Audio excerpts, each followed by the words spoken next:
фиш за близо 18 000 евро и още няколко топалки от вас. Нека започваме.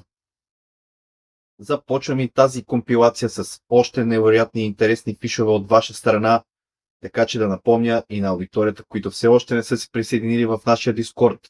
В описанието под видеото ще има закачен линка към нашия сервер. Заповядайте и отивайте да си качвате вашите фишове в секцията за фишове за компилация, така че да можете и следващия път и вие да попаднете в нея. А сега нека отидем и към първият фиш.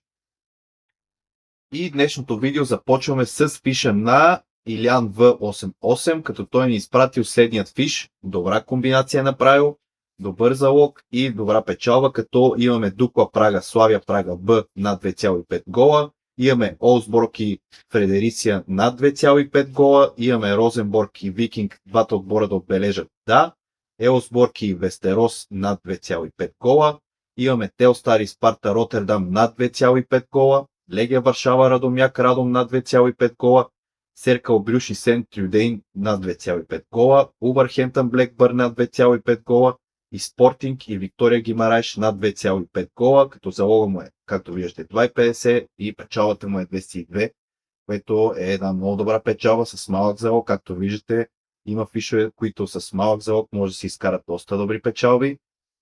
Тук гледам, че е играл навсякъде почти с 2,5 гола, над 2,5 гола, което е доста добре. Това е едно от любимите ми залагания на мен пазари.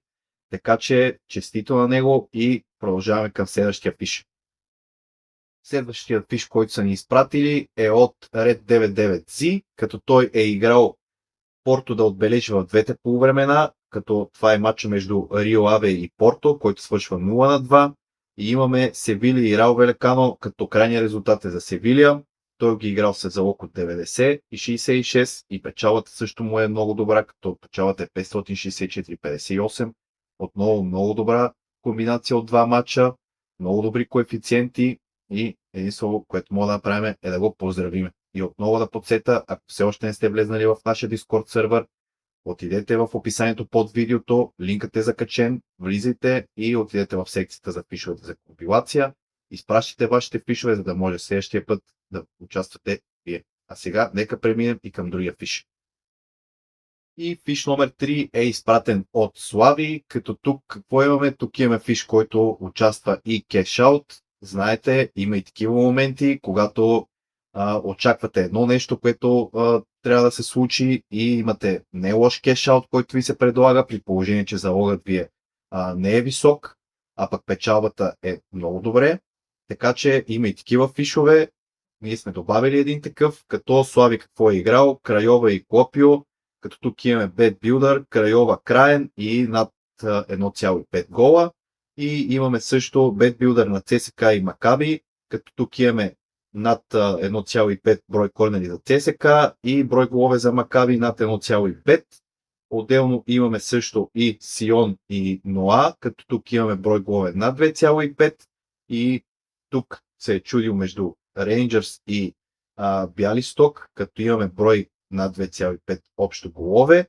1-1 е бил резултата. Според мен тук се е зачудил, видял е кешаута, харесала му е сумата и момчето е решил да си ги прибере, за което едно евро, защото с този залог от 22 евро е взел едни много прилични пари, за което поздравление. А сега да отидем и към следващия фиш. Продължаваме с следващия фиш, който е от нашия колега Светло, по-известен като Один, като той какво е играл. Имаме Херта Берлин и Хайденхайм, като имаме първо полувреме общо голове над 1,5. Имаме Гройтерфюрт с Нюрнберг, първо полувреме общо над голове над 1,5.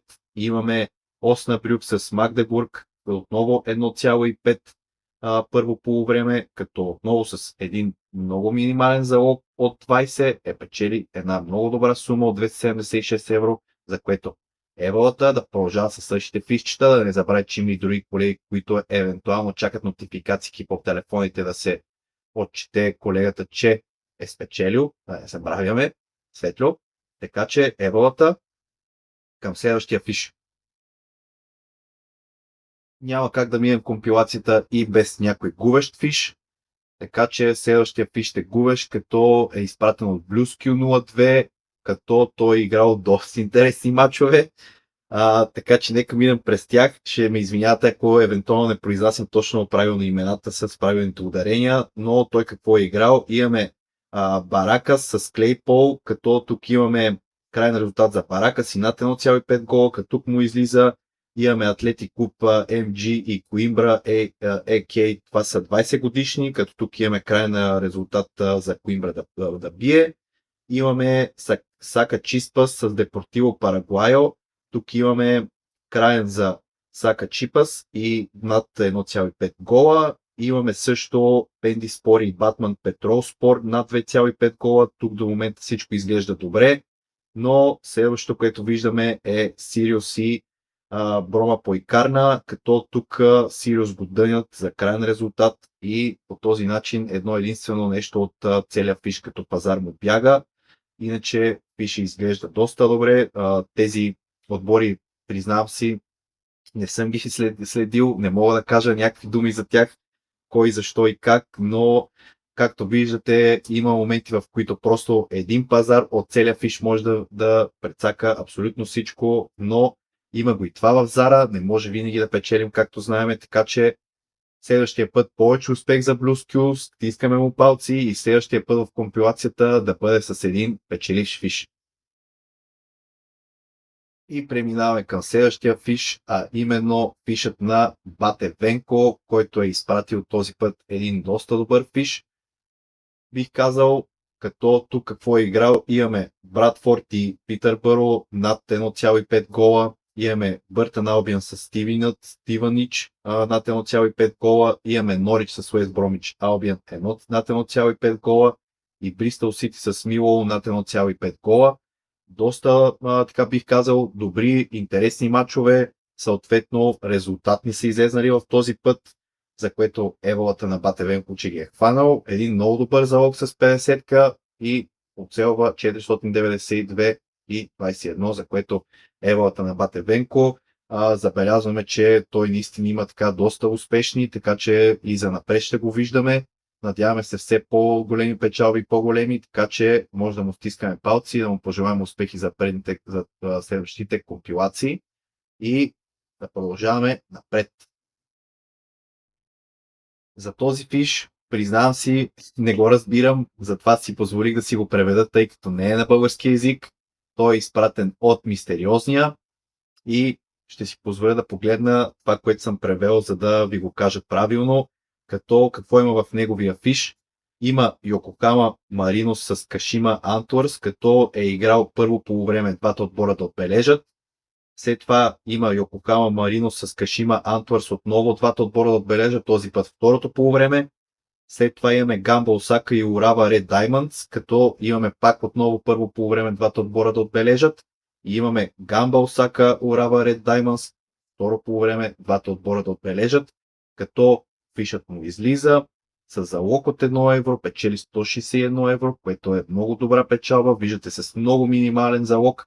Когато си играят правилните пазари, съответно трябва да ги следите, защото те отбори, според мен, не всеки ги следи, не всеки води статистики и така нататък, защото има хора, които следят статистики, правят анализи, специално за такива матчове, особено и за такива пазари, които играят, така че еволата на Мистериозния да продължава напред с печелившите фишове и го очакваме и в следващите компилации.